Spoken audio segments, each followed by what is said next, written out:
자, 오늘도 왜 지금 직이야기인가? 도막 5장 도막 5 제목이 좀 독특하네요. 환경이 운명을 결정한다. 이거를 환경 결정론이라고 흔히 부릅니다.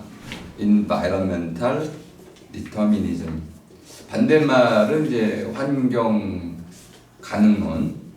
번역은 썩 마음에 들진 않는데 Environmental Possibilism 이렇게 쓰는데 Determine이라는 거는 이제 Fatalism, 숙명하고는 좀 다른 거예요. 주사위를 던지면은 1, 2, 3, 4, 5, 6 중에 하나 나오겠죠, 뭐. 피할 수 없죠. 이거는 숙명인데 2가 나오는 건 결정이 돼 있을까요? 6분의 1만 결정되어 있는 거죠. 이런 경우는 결정론이라고도 할 수 있는 거예요. 이건 이제 확률 결정론이라고도 합니다. 확률적으로 결정되어 있잖아요. 2가 나올 수는, 경우의 수는 뭐 6분의 1 이렇게. 환경. 더운 곳에 사는 사람들은 피부가 까말까요? 하얄까요? 이런 게 이제 결정되어 있다는 거예요. 아프리카 사람들이 되게 이제 까맣죠. 제 생각엔 정말 태양에 익은 것 같습니다. 그리고 백인들은 빙하기에 많이 노출됐겠네요. 검은 황인종들은 아마 제 생각에 가장 살기 좋은 곳에 살았던 것 같습니다. 환경이 좋고 초목지대 이런데. 그래서 적당히 햇빛도 있고 적당히 끄슬르고 적당히 빙하기 노출되는 가장 이제 살기 좋은 곳에 살았던 인종이 아닐까. 반면에 이제 그 눈 같은 경우에는 바닷가에 사는 사람들은 눈이 좋습니다. 어부들 시력이 5.0까지 나오죠. 사막에 사는 사람들도 그렇습니다. 막히는 게 없으니까 멀리 봐야 되고 그런데 백인들은 한 평균 시력이 2.0 되고요.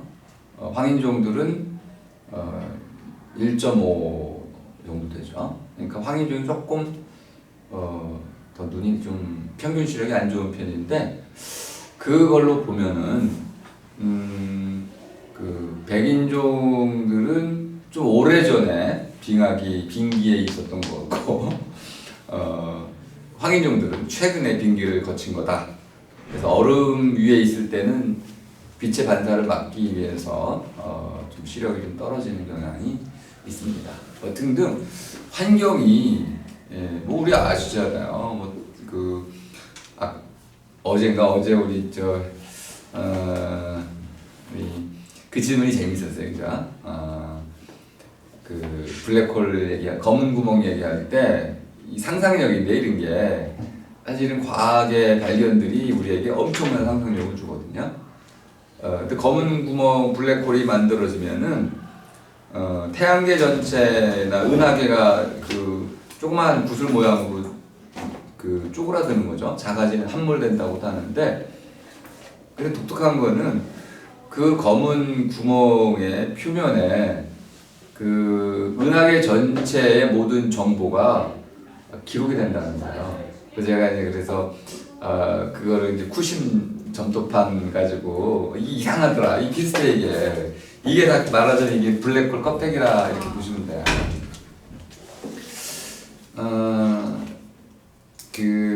이 우주라는 것이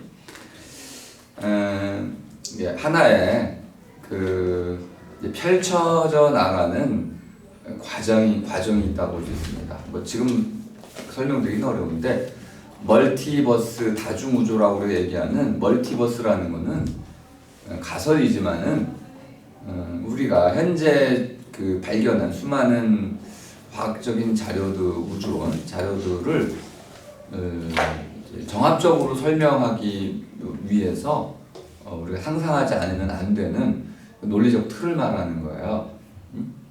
그럼 그건 결정론일까요? 아닐까요? 그러니까 결정론에 대한 철학적 해석은 굉장히 어렵습니다. 인간의 운명은 신에 의해서 결정되어 있다고 그러면 그것도 결정론이야. 근데 우리는 알 수가 없어. 신이 나를 어떻게 만들지 알 수가 없어. 알 수는 없지만은 신은 다 결정해놨다. 결정론인데 이 결정론은 의미가 있을까요?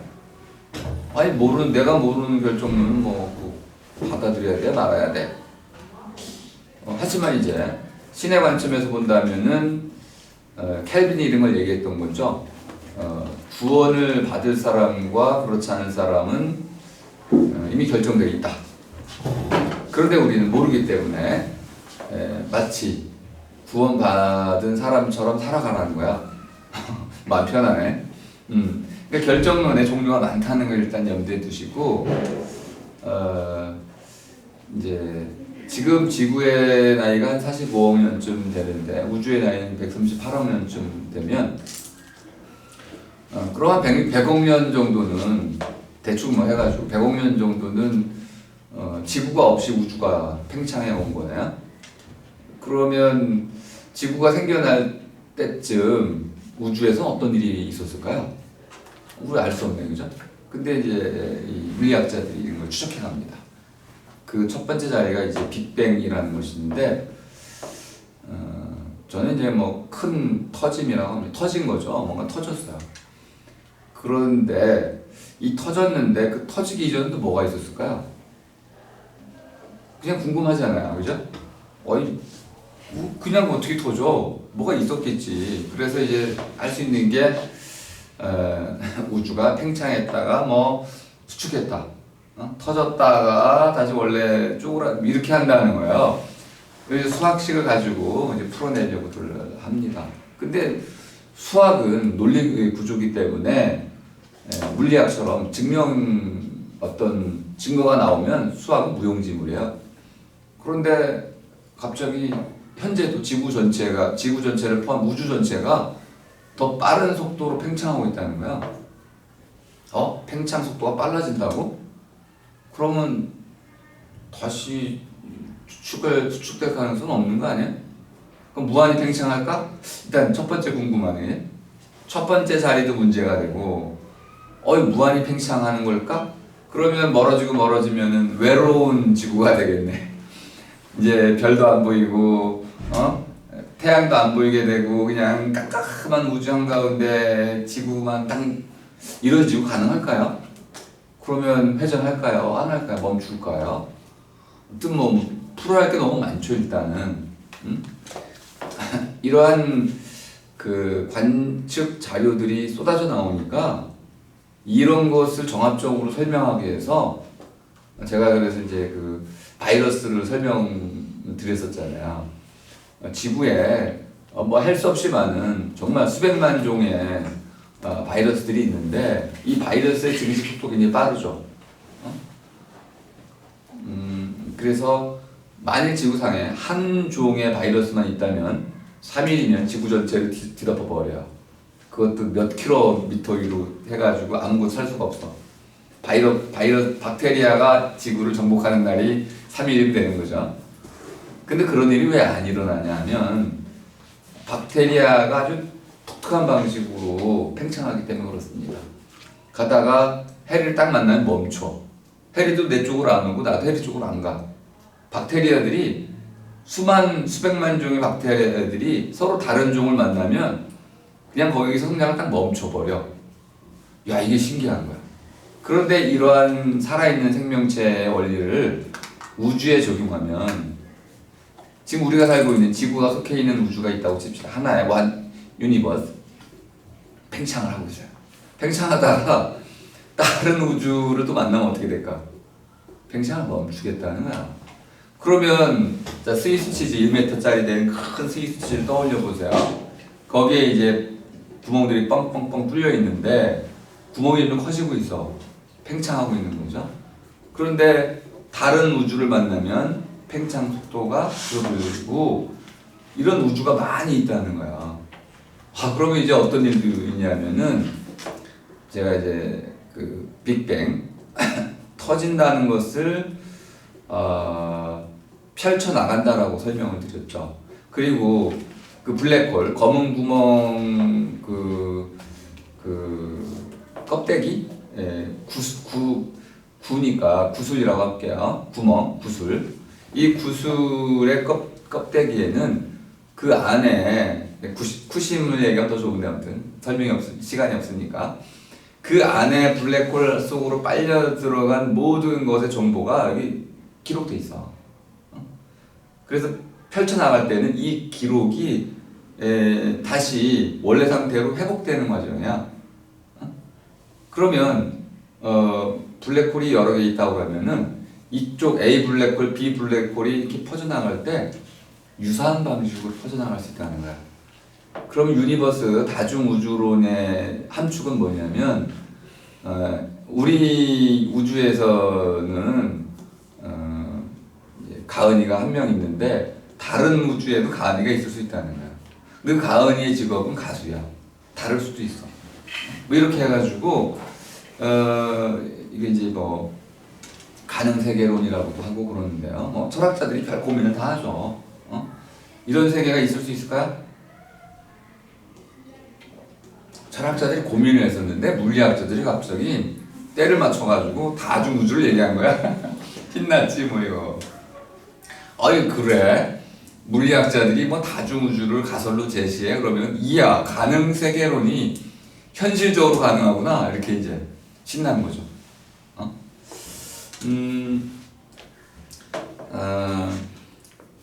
그런데 이제 지금 제가 오늘 지리학 이제 번역어들을 접하면서 많은 어려움이 있었어요. 여러분도 그랬을 겁니다. 괜찮아요. 네. 몇 가지 이제 중요한 거를 먼저 설명을 좀 드리고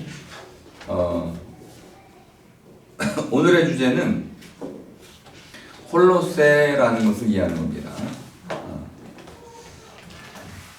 홀로세라는 하나의 기후, 환경의 변화가 현재 인류의 문명을 탄생시켰다는 거예요. 이게 환경 결정론이 그렇게 들리죠? 홀로세가 지나가면 어떻게 될까요? 인류 문명은 그냥 아주 그냥 그 위협적인 표현으로 아작이나겠네. 뼈도 못 추려 이제. 그냥 꽁꽁 얼어붙거나 불타 없어지거나 공룡의 이 대파멸처럼 이 기후의 이 그 도움이 없이는 인류 문명 전체가 유지될 수가 없다는 거야. 그래서 이제 환경 결정론이라는 것을 말하고 있습니다. 근데 이 안에 우리 확실히 모른다 라는 게 깔려 있어. 그러니까 이제 하나의 설명의 틀 가설이라는 걸 이해하시고 홀로세가 어떤 시기인지를 이해하시면 되겠습니다. 홀로라는 말은 홀로그램이라는 말인데 홀로와 같습니다. 홀로는 영어로 이제 홀 전체라는 뜻도 있고요. 고대 그리스에서는 빗질 손가락으로 이렇게 왜 머리 빗질하는 거 이런 뜻이에요. 그러면은 땅덩어리가 있는데 이 땅덩어리를 누가 빗질을 했다는 거야. 재미죠? 그럼 무엇이 빗질을 했을까요? 빙하라는 거죠. 얼음이 밀고 나와가지고 울퉁불퉁. 그러니까 바위 같은 걸 막 쪼개고 이제 바위가 이제 그 자갈이 되고 또 모래가 되고 이러한 과정. 침식이라는 과정도 좋고 현재 인간이 살 수 있을 만큼의 퇴적, 이러한 그 농사 지을 수 있는 땅이 만들어지는 과정. 이게 이제 마치 예전에 그 이제 신의 손이라고도 불렀어요. 신의 손이 이렇게 쑥 해가지고 사람이 살만한 땅으로 만들어준다. 그러니까 홀로세라는 것을 직역을 하자면은 완전한 시대라고도 할 수 있고요. 완전의 주어는 사람입니다. 사람이 살기에 완전한 시대. 사람이 살기에 좀 불완전하면 살기 어렵겠죠. 그런데 내용적으로 보자면은 이제 그 농경이 가능한 황토 같은 것들 이런 것이 퇴적한 시기. 그래서 퇴적의 시기라고 할 수 있습니다. 근데 좀 더 이 낱말이 만들어진 뜻에 따라서 번역을 하자면은 빗질의 시대야. 그리고 그 빗질이라는 것을 우리가 계곡이 형성되는 시기로 보면 됩니다. 제가 한번 뭐 골짜기 골 또는 굴, 우리라는 말을 설명드린 적이 있어요. 1만 7천 년 정도부터 구석기라고 하는 데부터 사람들이 비로소 오늘날 우리 현생 인류처럼 살게 되는데, 물론 이제 오스트랄로피테쿠스 호모닌들은 2만 5천만 년 전부터 있었다고 그러죠. 다 멸종됐잖아요. 그죠? 그 왜 멸종이 됐을까요? 이유는 크게 두 가지입니다. 하나는 얼음 얼기, 여기 빙기라고 했는데요. 빙기가 뭔지 알 수가 없어. 얼음이 어느 시기야. 지구에 갑자기 우리 어제 그제 굉장히 더웠잖아요. 근데 우리 얼음이 얼 거라고 상상을 못 하고 있잖아요. 갑자기 얼음이 얼기 시작한 거야. 몇십 년 만에 지구 전체가 얼음으로 덮여버려. 왜 스노우볼도 있었죠, 그죠? 눈덩어리. 갑자기 눈덩어리가 막 생기고 얼음이 얼기 시작하고 사람은 살 곳이 없어지죠. 다 죽어버리는 거죠. 농사 망치고 이렇게 되는 거. 그러니까 얼음 어는 시기에 이런 기존의 모든 생명체는 대파멸을 맞이하게 됩니다. 그러다 다시 이제 간빙기라는 게 와. 얼음이 풀리는 시기가 와. 그럼 여기 이제 온난화죠. 지구가 좀 따뜻해지는 시기가 와. 그러면 식물들이 막 왕성해지고, 식물들이 왕성해지면은 초식동물들, 육식동물들 등등 이렇게 갑자기 지구에 생명이 넘치기 시작합니다. 뭐 이런 시기가 반복됐다는 거예요.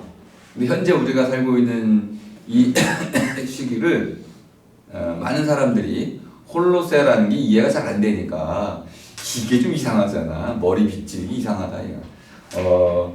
우리 이제 상형할 때 상형 문자, 상이라는 거는 하늘의 별자리를 뜻하는 글자입니다.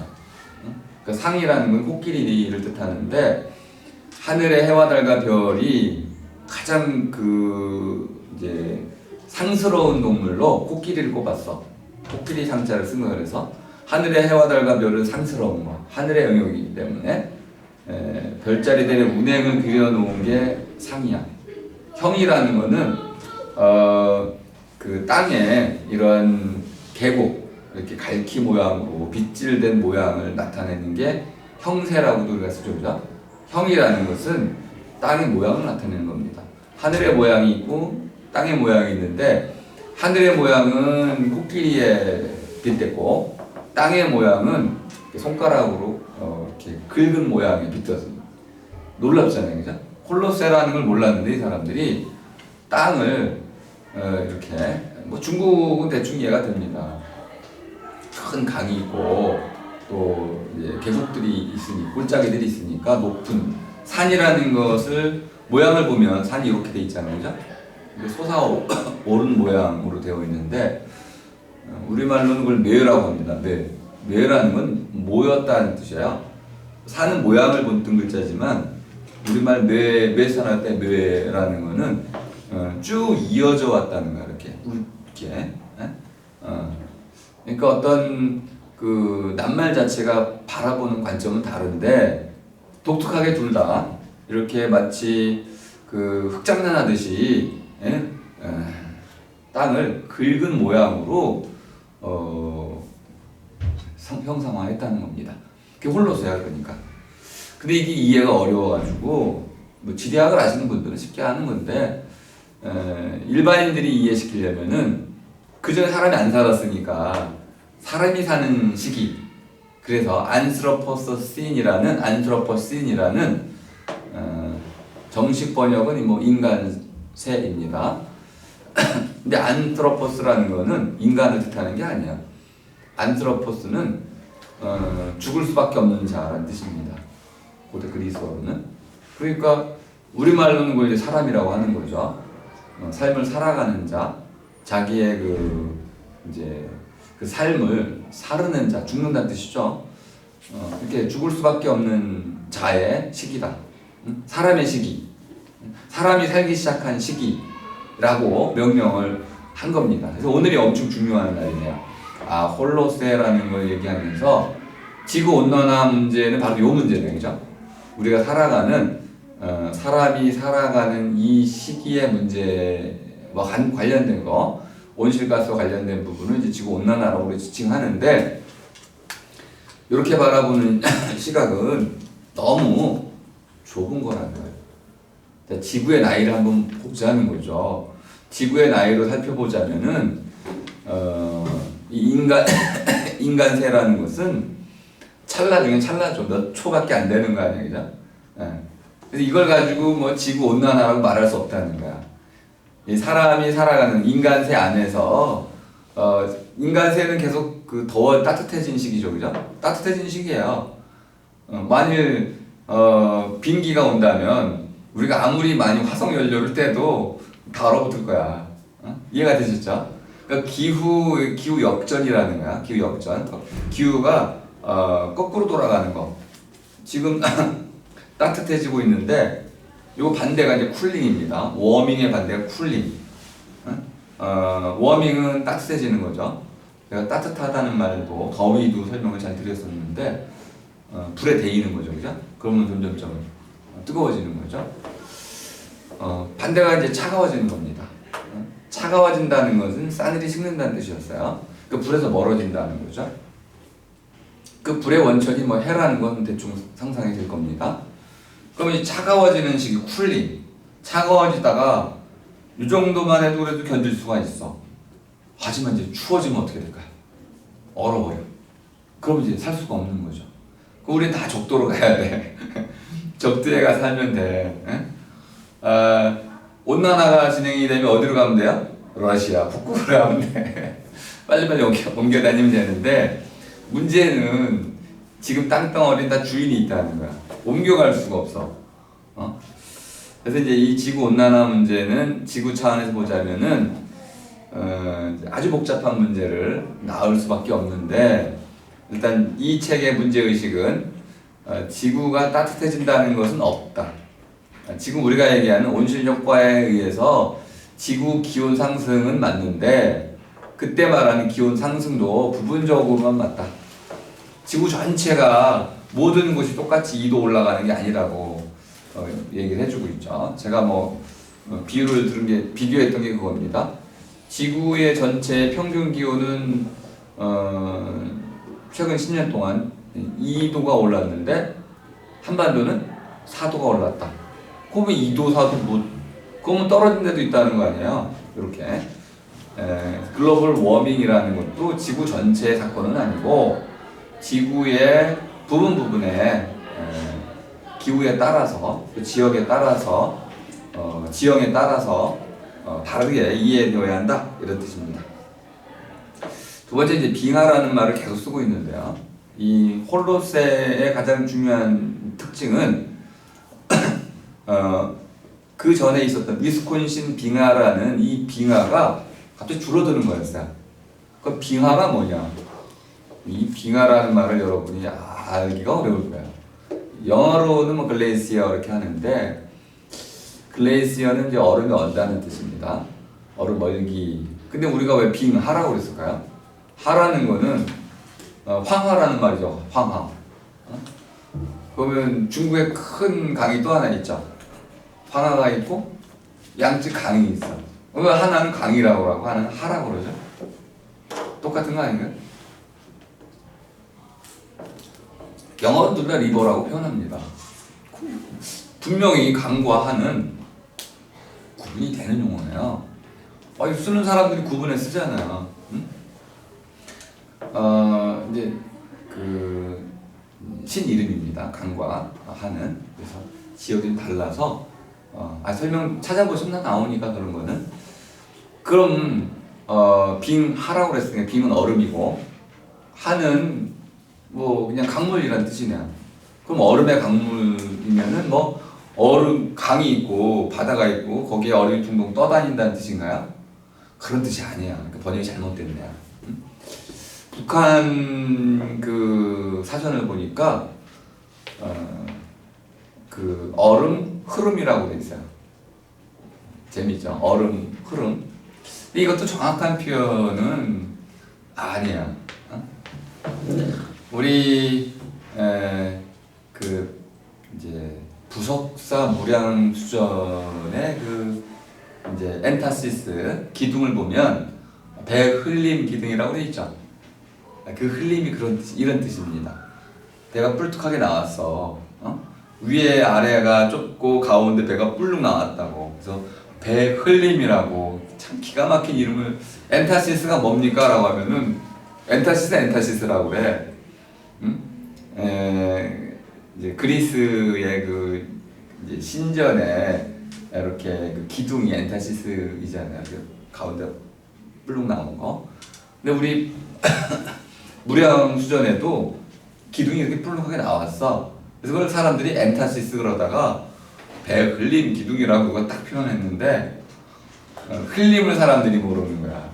코 흘리고 흘리는 게 많잖아. 먹다 흘리고 흘려 쓰고 삐뚤삐뚤하게 이렇게 이제 곡선을 그리면서 흘러가는 것을 흘림이라고 그래. 또는 흘림에는 내리 흘림도 있고 치 흘림도 여러 흘림이 있습니다. 근데 흘림의 중요한 특징은 무슨 뜻이냐면 휘어지면서 흘러간다는 거야. 아, 멋있는 표현이네요. 저는 요거를 좀 쓸 수 있다고 봅니다. 그러니까 얼음 흘림이야. 누가 흘려주나요? 이것도 또 신이 흘려주시네.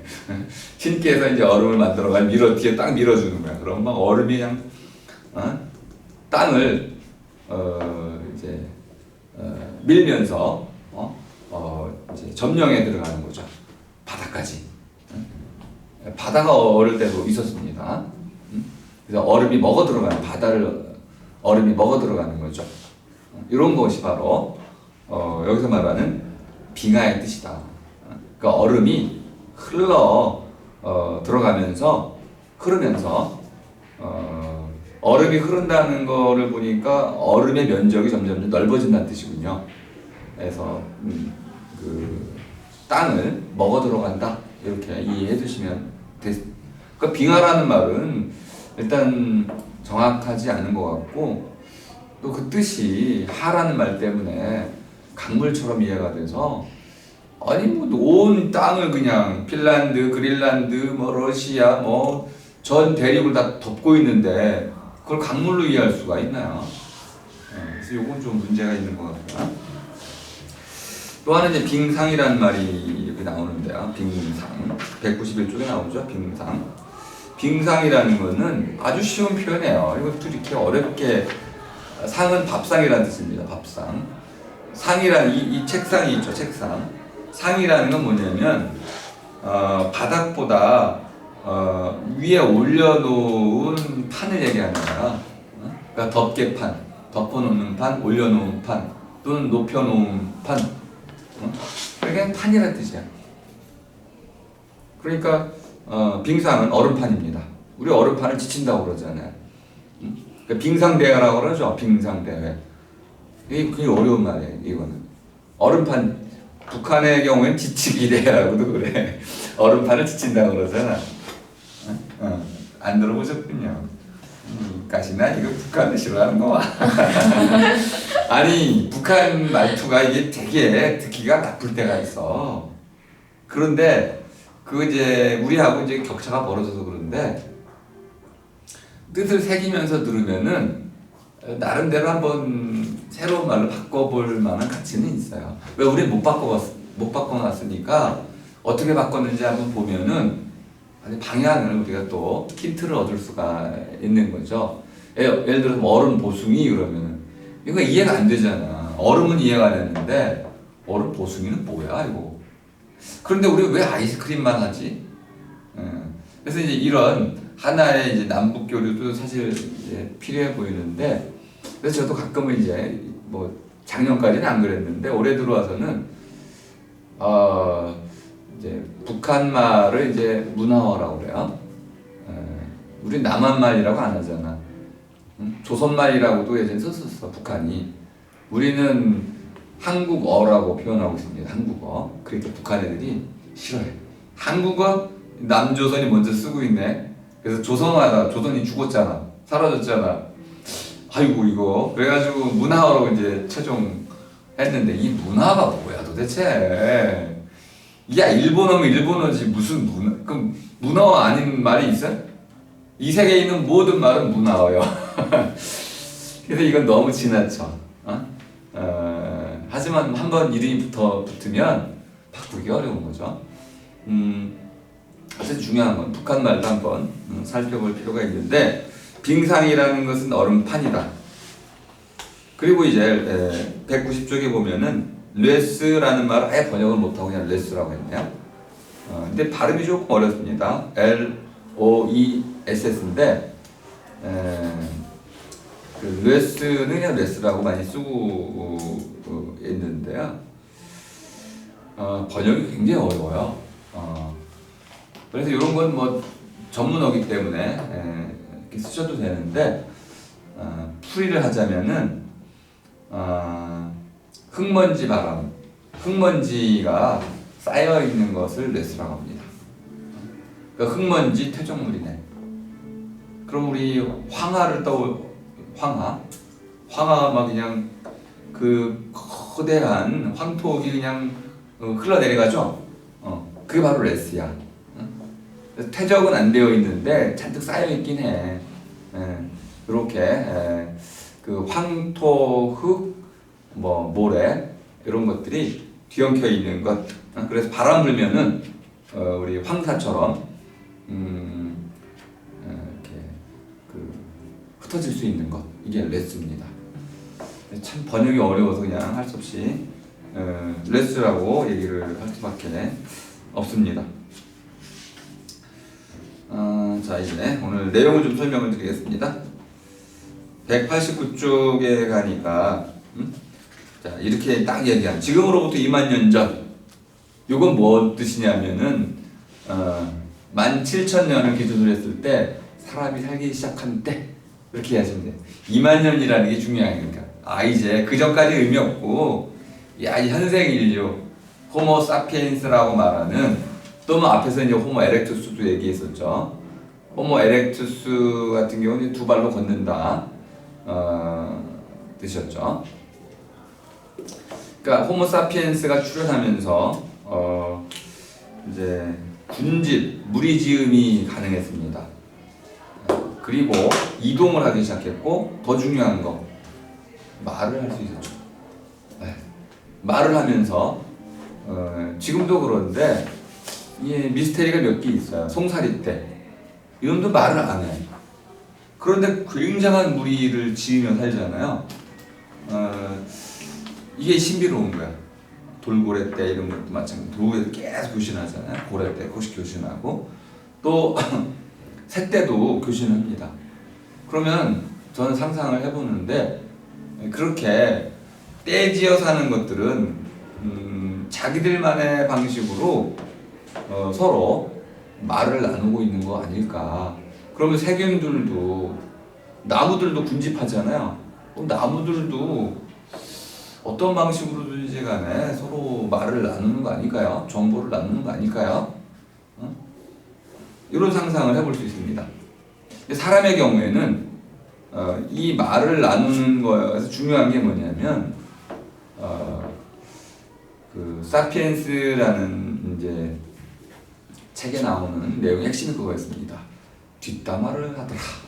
그러니까 문장으로 저 산 기퉁이에 돌아가면 물소대가 있어.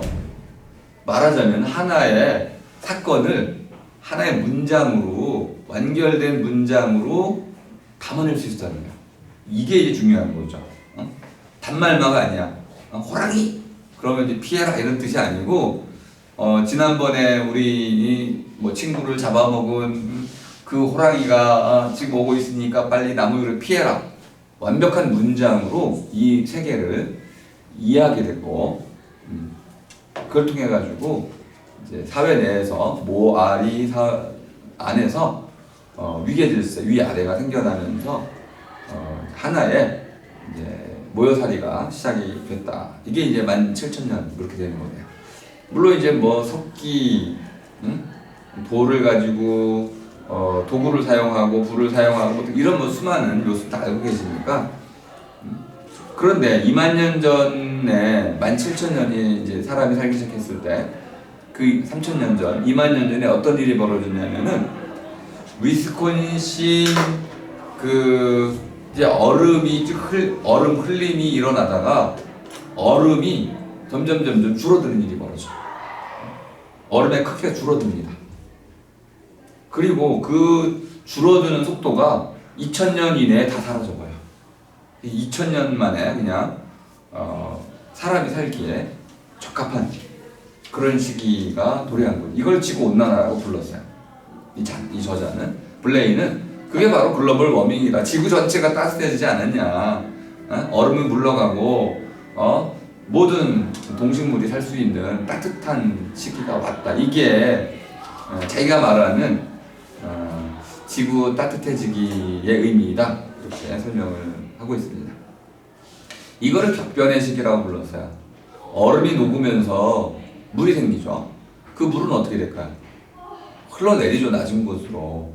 흘러내리면서 어떤 일이 벌어졌냐면은 바위를 깎고 침식이 일어나고, 침식된 것들은 어딘가 쌓이는 퇴적이 일어나고, 그래서 우리가 흔히 말하는 흙이라는 것이 생긴 거죠.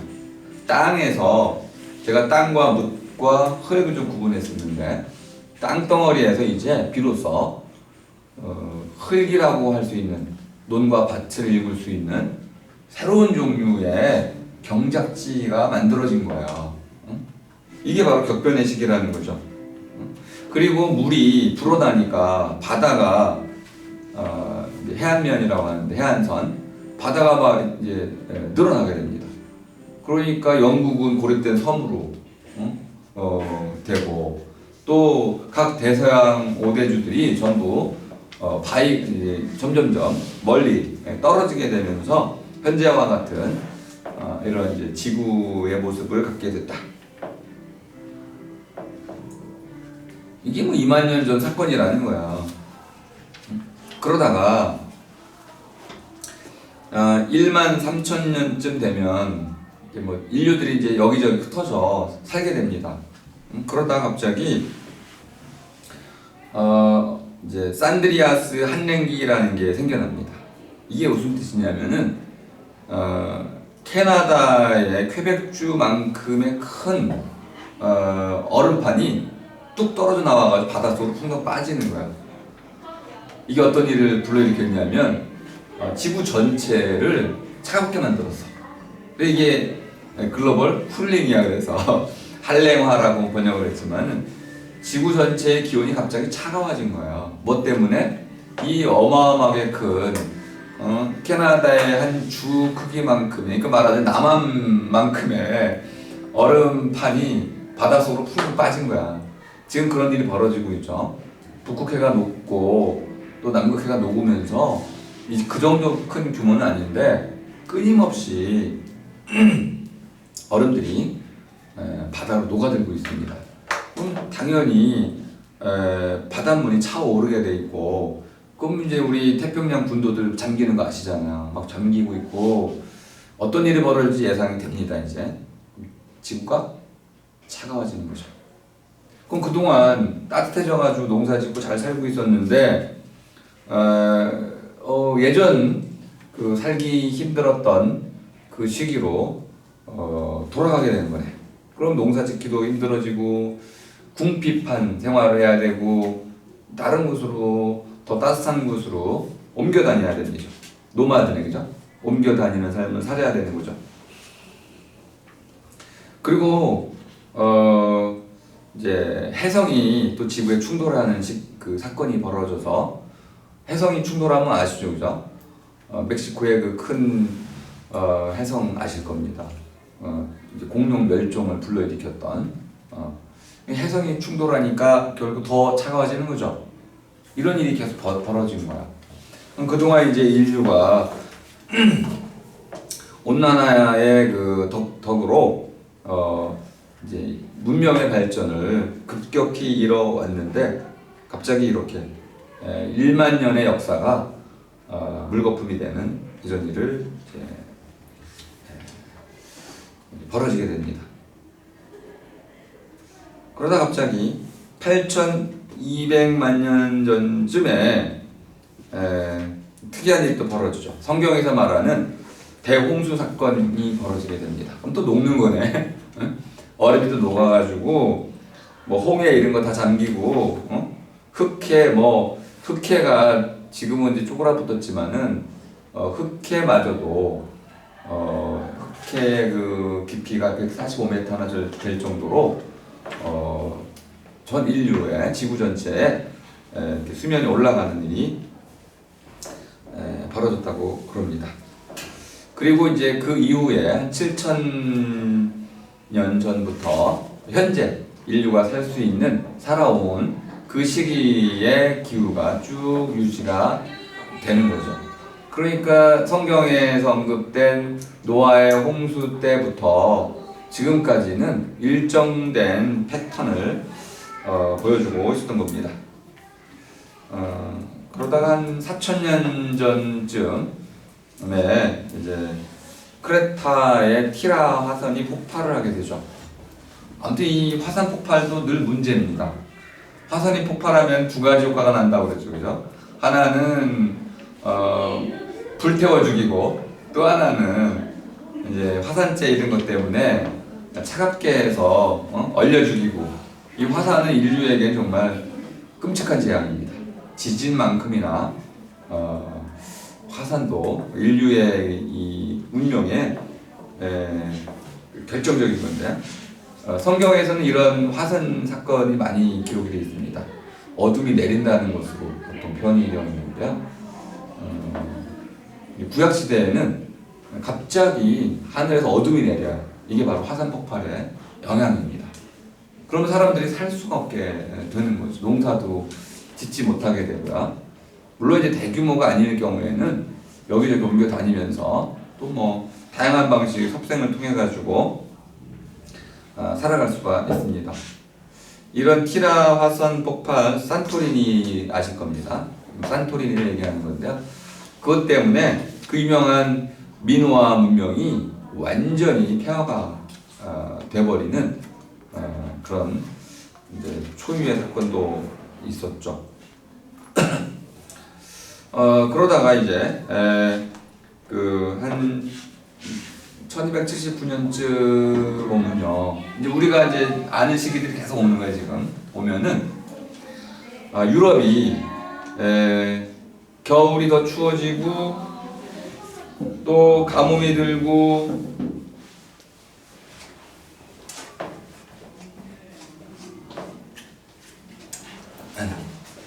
그다음에 14세기쯤 되면 아마 오늘 일찍 끝나지 뭐. 난 목이 안 좋으니까. 아니 뭐 부담 갖지 마시고. 알프스 빙하가 전진한다, 이런 표현을 써놨어요. 그러니까 알프스 만년설이라고도 할 수 있습니다. 빙하라고 했지만은 만년설로 바꿔놓으셔도 됩니다. 알프스의 만년설이 이제 유럽 전역을 뒤덮기 시작한 거죠. 그럼 뭐 주식이었던 감자 농사는 이미 망친 거죠. 농사 자체가 어렵게 됩니다. 와인 재배 뭐 이런 거 다 안 되는 것이고, 강수량 줄어들고 추워지니까. 그리고 이제 기근이, 굶주림이 닥치기 시작하고, 요런 걸 이제 소빙기라고 합니다. 소빙기라고 번역을 했지만은 번역은 뭐 딱 좋은 번역은 아닙니다. 마이너라는 것은 짧다, 이때는 지금 짧다 이런 뜻입니다.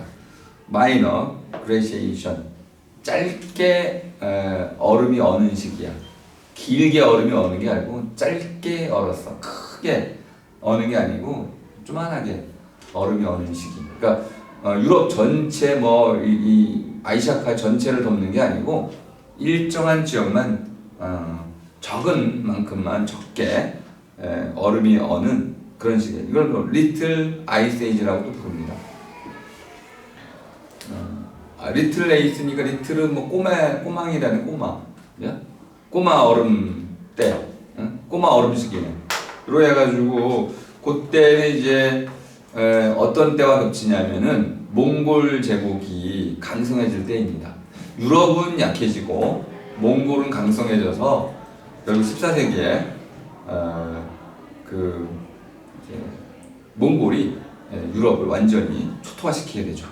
그리고 흑사병 이런 것도 돌고 그래가지고 유럽 전체가 완전히 고난의 시기가 되고, 그 당시에 중국에서는 정화 분단이 아프리카로 떠나는 대약진 시기를 갖게 됩니다.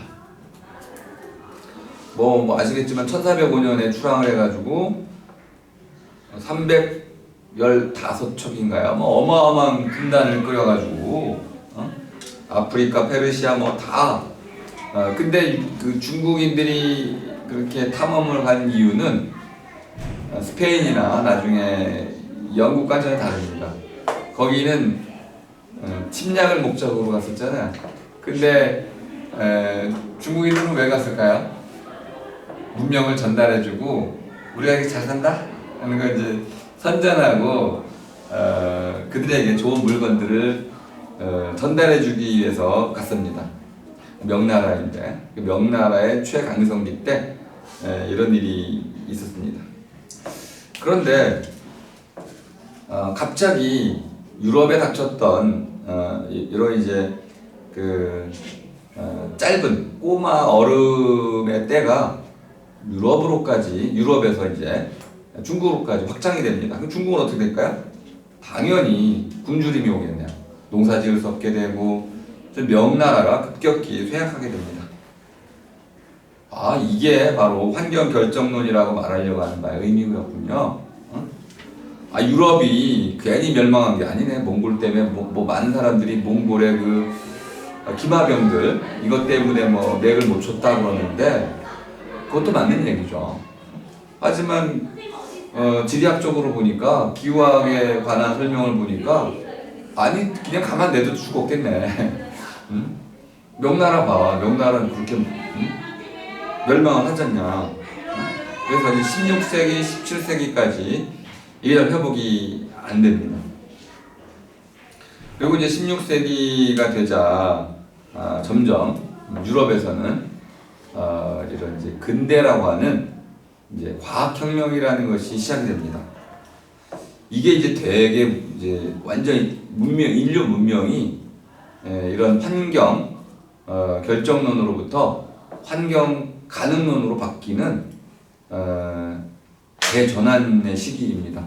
그동안은 그냥 자연의 일부였다가 인류가 이제 과학이라는 걸 통해 가지고 자연을 지배하는 이러한 문화를 이루기 시작하죠. 그리고 그때부터 이제 식민지 개발이라는 것도 하기 시작합니다. 유럽인들은 과학이라는 것을 무기로 해가지고 이런 자연의 다양한 도전들을 물리치고 더 나아가서 자기들의 영역을 넓혀서 새로운 세계로까지 넘어갔던 거죠. 제가 잘 기억이 안 나서 한번 보니까 1780년대 유럽을 좀 설명해주고 있는데요. 간단히만 좀 읽어보겠습니다. 1783년 아이슬란드에서 라키라는 거대한 화산이 폭발했다. 화산 폭발의 의미를 대충 이해할 수 있습니다. 그러면 어쨌든 차가워지는 거네요. 화산은 뜨거운 거지만 화산이 폭발하면 지구는 차가워집니다. 그리고 1억 톤의 화산재, 아황산가스, 기타 오염물질이 뿜어져 나왔고, 그래서 북아메리카의 기온이 섭씨 약 4도 떨어지고 유럽, 러시아, 북아프리카까지 겨울 혹한이 잇따랐다. 차가워졌네. 그리고 우박을 동반한 폭풍, 결국은 1812년 나폴레옹, 이게 어느 해냐면 나폴레옹이 러시아로 진군한 때입니다. 나폴레옹이 참혹하게 패배하게 되죠. 왜요? 추위가 러시아를 들이닥친 거죠. 그리고 그런 추위 안에서 나폴레옹이 견딜 수 없었고, 또 하나 히틀러도 마찬가지였죠. 히틀러도 그런 추위를 이기지 못하고 결국은 물러나게 됐습니다. 결국 기후가 승리한 거냐. 그리고 203쪽에 보니까 1815년 4월 5일 네덜란드령 동인도에 속했던 발리에서 순바와 섬의 탐보라 화산. 저도 잘 모르는 곳이었는데 탐보라 화산이 터져가지고 주민 1만 2천 명이 몰살당했고 1220m의 그 산은 흔적도 없이 사라졌다는 거네. 다음에 수억 톤의 화산재가 생겨났고 어떻게 됐을까요? 또 차가워졌겠네. 뭐 이렇게 해가지고. 그리고 1816년 유럽에서 식량 폭동이 일어났다는 겁니다. 차가워지면 이런 문제가 생기네요. 결국 기근이 닥치게 되고 그리고 204쪽으로 오니까 19세기 중반 이제 그 얼음이 어는 시기가 끝나고 따뜻해지기 시작할 때 산업혁명은 가속화가 됐고 결국 인구 증가가 가속화됐고 그러면 이제 인구의 팽창이 시작이 되겠네요. 이거 봤더니 뭐 먹을거리가 늘어난 이유는 지구가 우리를 이렇게 잘 먹고 살고 수 있게끔 기후가 좋아졌기 때문에 그렇다는 거군요. 다시 한번 화산 폭발이 일어나고 그러면은 해성이 와서 충돌하고 그러면은 다시 차가워질 테고 그때는 어떻게 될까요? 기근이네. 살 곳이 없어지는 거네. 폭동이 일어나고 전쟁이 일어나고 그렇게 되겠네. 지금 이제 플라이스토세라고 하는 인류가 살기에 최적화된 그런 시기, 온난화 시기에 접어들어 있고요. 해수면은 상승하지만 어쨌든 이제 인류는 이제 농사짓고 나름대로 인구 팽창하면서 인류 문명을 최대로 발전시킬 수 있는 그러한 좋은 시기에 살아가고 있다. 그러니까 우리는 복받은 놈들이네. 이야. 그리고 이제 20세기 중반, 우리가 이렇게 안전하다고 믿고 있지만은 1940년부터 1970년까지 아까 우리 히틀러가 러시아 침공을 했을 때 겪은 거죠, 그죠? 갔더니 그냥 얼어 죽었잖아. 러시아 두 번째 도시, 상페테르부르크인가? 상페테르부르크. 세인트 맘튼, 뭐 무슨 성인의 이름을 붙여 거기 가가지고 그냥 굶어 죽고 얼어 죽고 했잖아요. 이걸 얘기하고 있는 거군요. 그러다가 이제 70년대에 다시 온난화가 시작이 됩니다. 그러니까 50년대부터 이제 차가워지는 것이 조금 누그러지다가 70년대 점점 더 이제 더워지면서 농사짓기에 좋아지고 사람들이 살기에 더 좋아졌다 이렇게 볼 수 있습니다. 그러니까 우리가 살고 20세기에도 보니까 기후가 이렇게 차가워졌다 더워졌다 했군요. 근데 1970년대에는 러시아가 그때 소련이죠.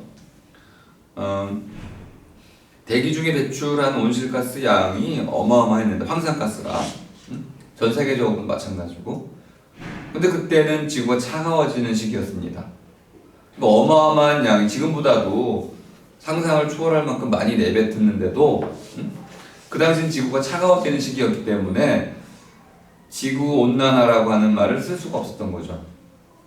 근데 지금은 왜 갑자기 지구온난화라는 말을 쓰게 됐냐면 지금은 지구 자체가 따뜻해지는 그런 시기야.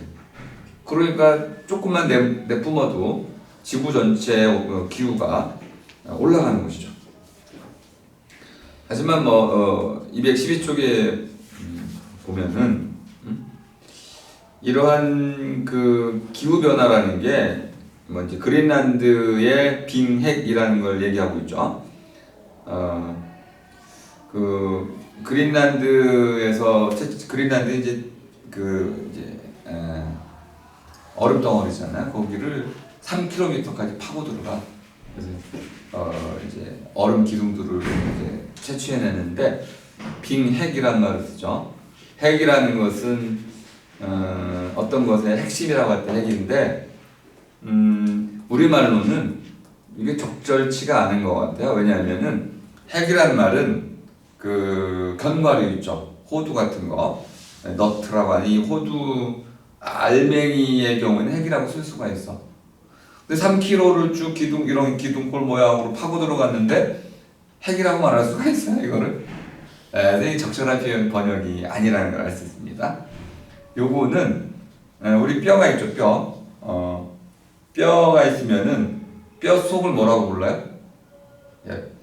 뼈골이 수신다, 뼈골. 골이죠, 골. 그러니까 여기서는 얼음의 골을 얘기하는 겁니다. 얼음이 이렇게 쭉 이제 파고 들어가가지고 그 뭐라고 그래? 그거를 캐낸다고 하나, 오려낸다고, 도려낸다고 해야 되나? 근데 이제 고를 얘기하는 거죠. 그거를 이제 층층이 쌓인 것을 11만 년간의 기후 기록을 쭉 살펴봤더니 몇십 년만 해도 이런 얼음이 얼고 녹았던 몇십 년 사이에도 이런 일들이 막 반복됐다는 거야. 그러니까 우리가 지금 따뜻한 시기에 살고 있지만은 몇십 년 만에 갑자기 얼음이 얼어붙어 그런 기후가 닥칠 수 있다는 거야. 그러니까 지금 우리는 단순히 온실가스만 걱정할 때는 이것도 걱정해야 되는 거 당연히 그것만 가지고는 안 된다는 거죠. 214쪽에 보면은 이게 많이 보셔서 알 겁니다. 이제 쾌펜이라는 사람이 기후 유형을 쭉 분류를 해놓은 건데 A부터 H까지 해놨습니다. 적도를 기준으로 하고 있는데요. A는 적도입니다. 열대기후를 얘기하는 것이고요. B는 그 위에 이제 우리 아프리카를 떠올려 보면 압니다. 사하라 지역이 있고 위에 스텝 지역이 있는 거죠. 그러니까 이제 사막이라는 게 다 못 사는 건 아니고 사막하고 스텝하고 겹쳐 있어 대부분. 스텝 지역은 굉장히 파라다이스야. 살기 좋은 곳입니다. 점점점 사막화가 돼가기 때문에 문제인데 세 번째는 이제 중위도 온대 우리가 살고 있는 온대 기후죠. 그다음 우리 위에는 이제 냉대 기후, 대륙성 기후라는 것이 있네요. 몽골 같은 떠올리시면 몽골. 그다음에 이제 한대 기후, 시베리아 이런데. 그다음에 H는 고산 기후인데요. 우리 그 히말라야 이런 데를 얘기하는 거죠. 이렇게 나눠놨습니다. 이렇게 지구 전체를 기후의 띠를 가지고 또 이렇게 분류하기도 해놨는데 여기 보면은 이 지도에 보면 더 자세하게 분류를 해놨습니다. A 안에도 AF, AM, AW 이런 식으로 더 상세하게 자세하게 촘촘하게 기후의 띠를 분류를 해놨는데요. 그건 그렇다 치고 이 분류표를 가지고 엘즈워스 헌팅턴이라는 사람이 219쪽에 가면은 첫 문장에 나오죠, 그죠? 그 사이클론 지역에 사는 사람들은 모든 생산성에서 앞서가지만 그들의 가장 큰 생산물은 바로 그 근원을 이루는 개념 및 제도이다. 이걸 정신적 활동성이라고 했는데 한마디로 이렇게 얘기하는 거죠. 사이클론 지역이라는 거는 이제 중위도 지역, 우리가 사는 지역을 얘기하는데요. 여기 사는 사람들은 다른 데 사는 사람보다 머리가 좋다는 거야. 이게 비난받을 만한 얘기죠, 그죠? 근데 이게 이제 그 많은 사람들이 이게 좀 비과학적인 주장임에도 불구하고 잘 사는 지역에 거기 이렇게 밀집돼 있잖아. 유럽 지역하고 뭐 동북아시아도 보면은 한중일 가운데 뭐 중국도 뭐 신장 미국 이런 데는 잘 못 살고 베이징 근처지 뭐. 그러니까 여기에 사이클론 지역이라고 할 수 있는 그 지역에 사는 사람들이 머리가 좋은가 보다 이렇게도 사람들이 믿고 싶어 했던 것 같습니다. 다시 말하면 그런 지역에 살면은 문명이 발달한다는 거야. 이것을 환경 결정론이라고 불렀습니다. 이거는 고비노 백적이 말했던 인종주의, 인종론, 역사의 발전은 게르만 종족에 의해서 이루어진다 라는 우생학적인 인종주의하고도 연결되는 터무니없는 이론이죠. 그래서 아주 작은 과학적 근거들을 가지고 잘못 확대, 오류 추리한 것이죠. 그런데 이거에 대해서 우리가 날카로운 비판들을 잘 못 해왔다는 거야. 그런데 이제 220쪽에 가보면 두 번째 단락에 제러드 다이아몬드의 총균세라는 아주 유명한 책이 있죠. 여기도 비슷한 논의가 나옵니다. 기후와 환경에 이제 그 적응한 그런 집단들은 발전을 하고 문명이 발전했고 그렇지 않은 경우는 몰락했다. 환경 결정론적인 입장을 얘기하고 있어요. 이게 한편으로는 비과학적인 것처럼 보이면서도 나름대로는 의미 있는 몇 가지 이야기를 갖고 있습니다. 우리가 이제 흥망성쇠라고 말할 때 잘 되고 못하고 큰 관점에서 볼게요. 글레이시어, 아이스 에이지, 얼음의 때가 오면 얼음 얼기가 시작이 되면 모든 문명이 망하잖아요. 그러면 얼음이 어느 곳에 사는 사람들은 문명을 발달시키기가 어려운 건 맞네요. 그죠? 또 너무 더운 곳에서, 너무 뜨거운 곳에 살면은 또 문명을 발달시키기 어렵네요. 그리고 이제 이건 언어학적인 얘기인데 적도 지역에 사는 사람들은 나이를 세는 말이 없어. 그래서 한솔 씨 몇 살이야 그러면은 1살, 2살, 3살. 그 3까지밖에 못 세. 더 이상 살 필요가 없었던 거야. 주로 나이를 세는 가장 중요한 근거는 해요, 해. 해가 뜰 때, 해가 질 때, 그다음에 해가 하늘 한가운데 있을 때, 이 세 가지를 기준으로 해가지고 그 사이를 나누잖아요. 그럼 보통 12칸으로 나누게 되죠. 근데 보통 이렇게 해시계, 시계를 만드는 지역은 밤에는 뭘로 재요? 달로 재.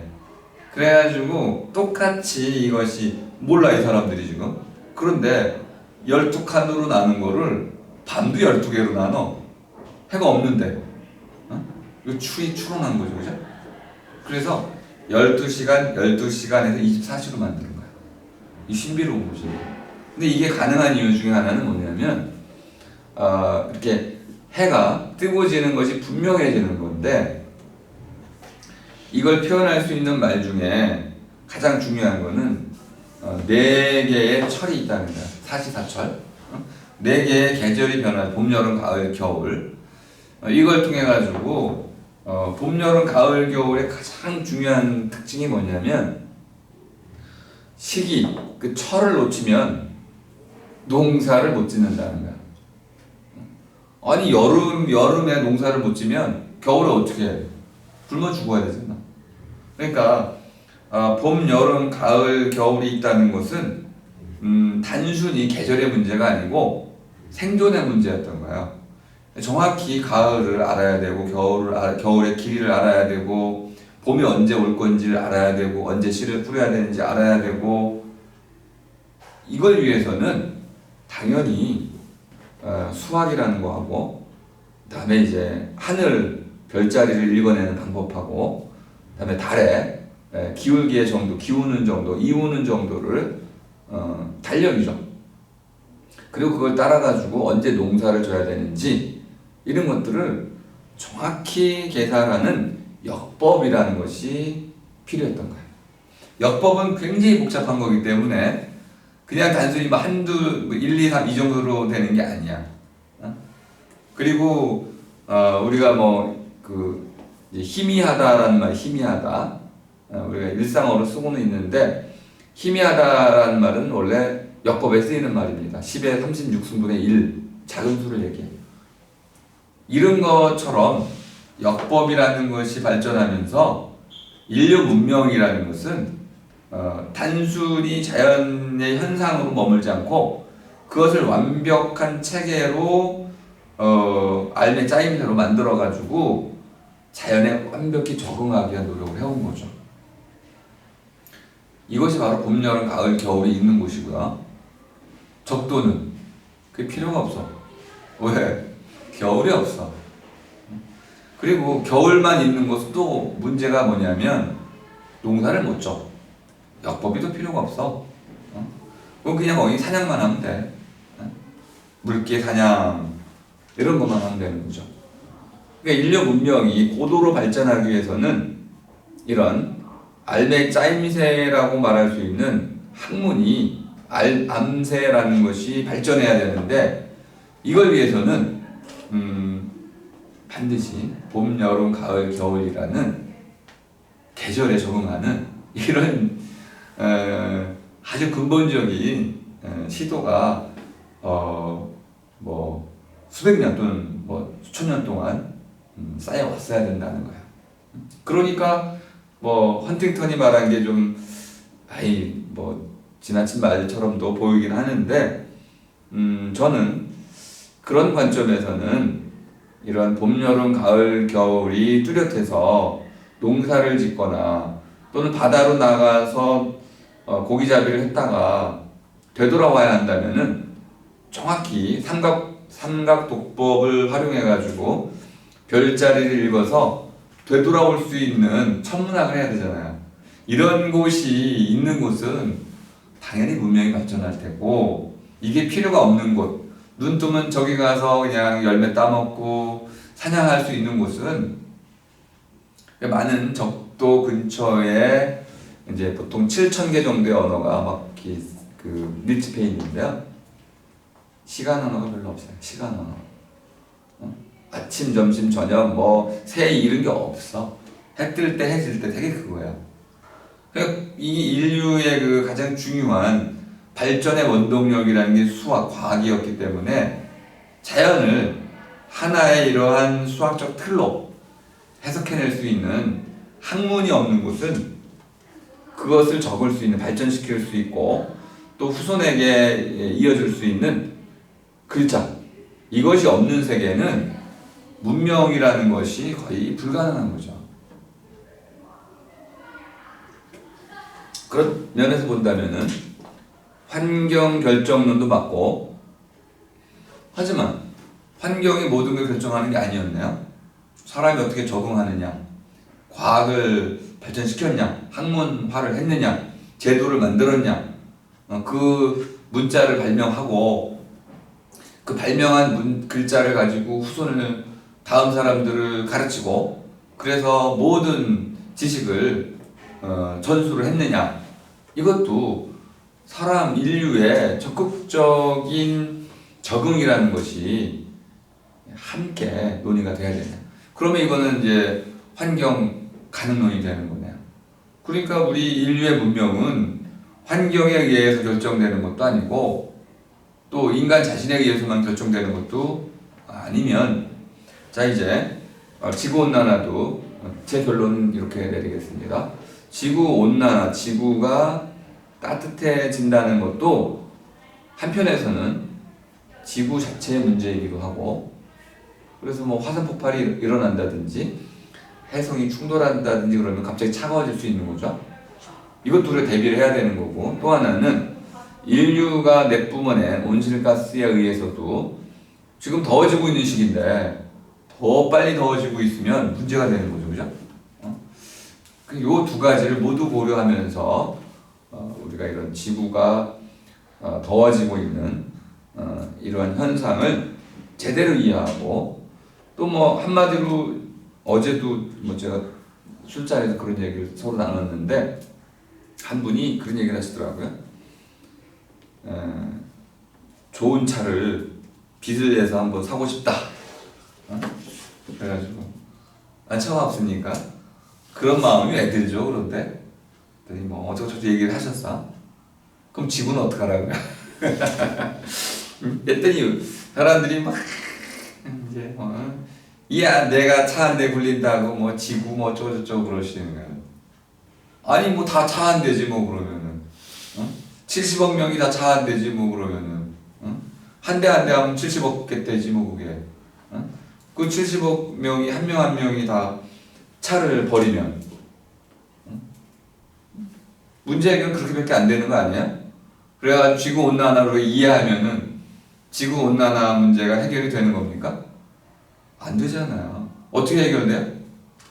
쉽게 해결되지. 뭐 전기 아껴 쓰고 자동차 안 쓰고 소고기 안 먹고 소는 누가 지키나 뭐 그러지만 소고기 안 먹고 육식을 좀 줄여가고 또 아마존이 그 열대우림 이런 것들 밀림 보존하고 나무 많이 심고 농지 이런 거 함부로 없애지 말고 도시화 좀 줄이고 도시 안에도 많은 공원과 또 모든 건물에 이런 이제 그 식물들을 많이 심어가지고 끊임없이 바람의 길도 막으면 안 되는 것이고, 그리고 우리가 알고 있는 지식들이 이미 있기 때문에 그냥 실천하면 되잖아. 그걸 그대로. 근데 알고는 있는데 아무도 실천을 안 해. 그럼 지구온난화 얘기 뭐하러 하는 거야 도대체? 결국 한다는 게 뭐 탄소 거래제도 이런 거네 하고 있어요. 그게 대안이 조금은 되겠지만은 탄소 거래라는 것은 한마디로 얘기하면은 탄소를 합법적으로 배출할 수 있는 권리를 돈으로 사는 거니까, 아이고 산 놈은 뭐 하겠어? 돈을 주고 샀으니까 탄소를 그만큼 내뿜지 않겠어요? 그러면은 거래를 하게 만들어야 되겠어요? 거래를 금지시켜야 되겠어요? 아니 거래를 금지시켜야 지구온난화를 막지. 그건 안 하고 그냥 거래를 나름대로 제한을 둔다. 그리고는 우리는 지구온난화 문제를 해결한다고 지금 생각하고 계신 건가요? 현재 우리 인류가 그 고민하고 있는 이런 해결책들은요, 사실 다음 세대 입장에서 본다면은 시기를 놓치고 있는 겁니다. 돌이킬 수가 없는 일이 벌어질 수도 있는 거죠. 그래서 운명이냐 아니냐 이 문제를 얘기했을 때 결정되어 있느냐 아니었느냐 둘 다 모두 우리는 예니오라고 말해야 된다. 결정되어 있나요? 예. 결정되어 있나요? 아니요. 이 예니오라는 것을 동시에 말할 수 있어야 되는 거죠. 이때 예라고 말할 때는 지구라는 차원에서 벌어지는 지구가 따뜻해지는 이런 현상, 이건 우리가 막을 길이 없다는 것이고, 반면에 아니오라고 말할 때는 우리가 지금 결단하면 자동차 안 탈 수 있다는 거야. 그리고 꼭 필요한 경우만 자동차를 써야겠죠. 필요 없는 경우는 멀리 가지 말아야 되고, 여행 같은 것도 가까운 곳으로 가야 되는 것이고, 멀리 가면 당연히 비행기 타고 배 타고 차 타고 해야 되는데 다 탄소 배출하는 거 아니겠어요? 그럼 여행을 가까운 곳에 즐길 수 있게끔 만들면 되는 거죠. 그런 문화를 또 정착을 시키고, 불가피한 경우에만 비행기 타고, 미국 놈들이 얼마나 악해요. 제 관점으로는 그렇습니다. 전 세계의 비행기의 60%를 띄우고 있는 나라. 그러면 탄소 배출량이라는 건 이미 우리가 이제 명약 관한한 겁니다. 막을 길이 없는 거죠. 그럼 어떻게 해야 됩니까? 비행기 줄여야죠. 어떻게 줄일까요? 이동을 줄여야지 뭐. 이동 어떻게 줄여요? 푸드 마일리지를 마시잖아요. 그죠?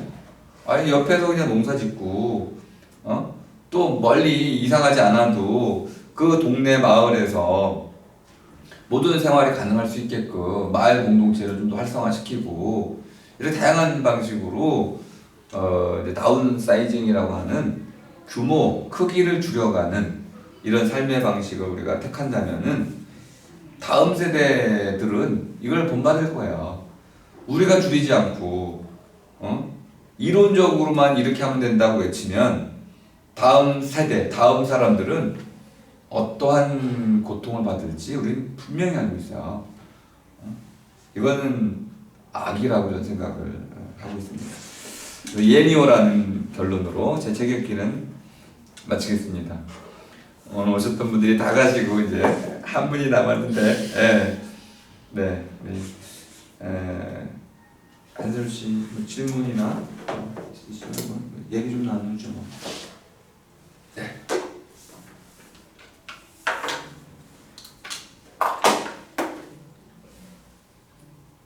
뭐 있었는데 까먹었어요.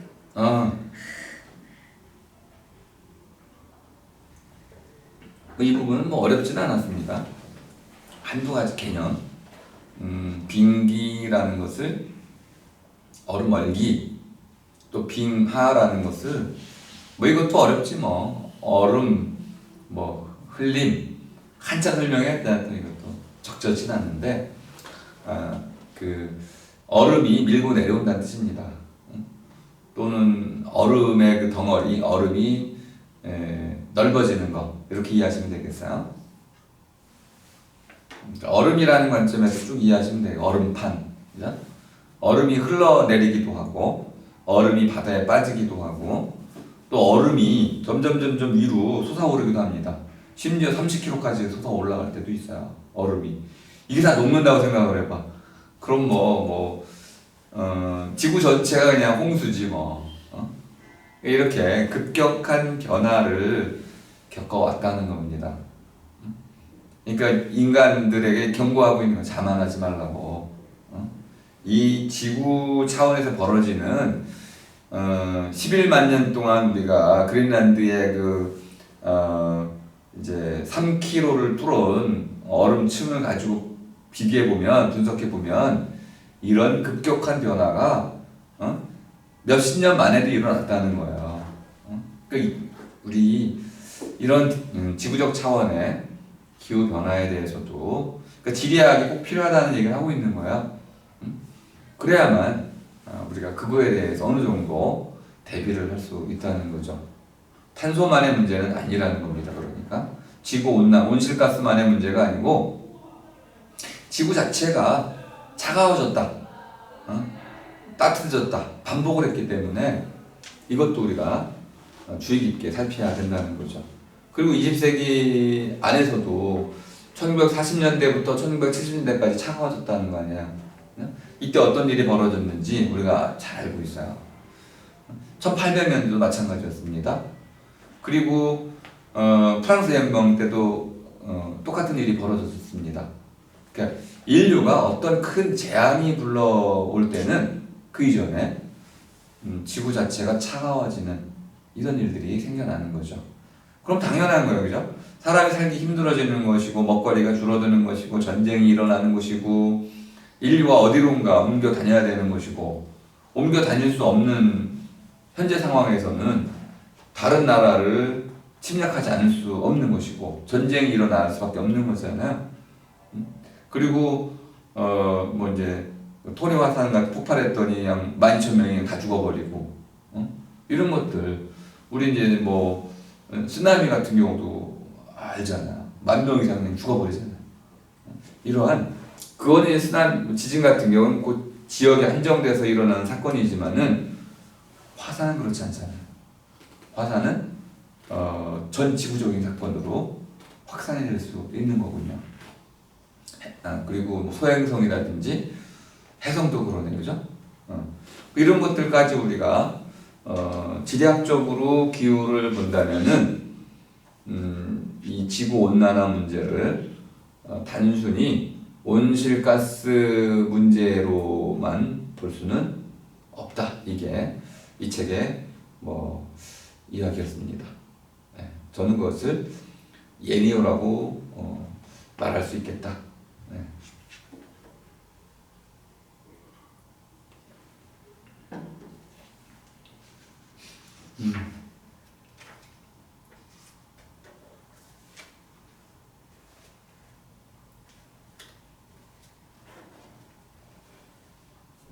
네, 그러면 뭐 질문이 없으시면 오늘 뭐 이렇게 일찍 좀 끝내죠 뭐.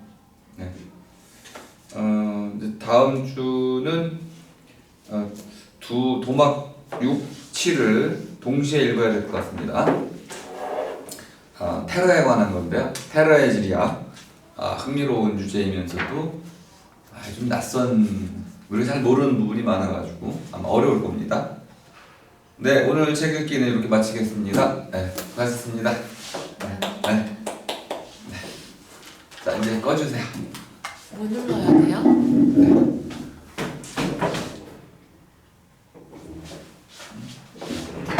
뭐 눌러야 되는지. 화면에 보면은 빨간 점 보이시죠? 이거요? 네, 그거 누르시면 돼요.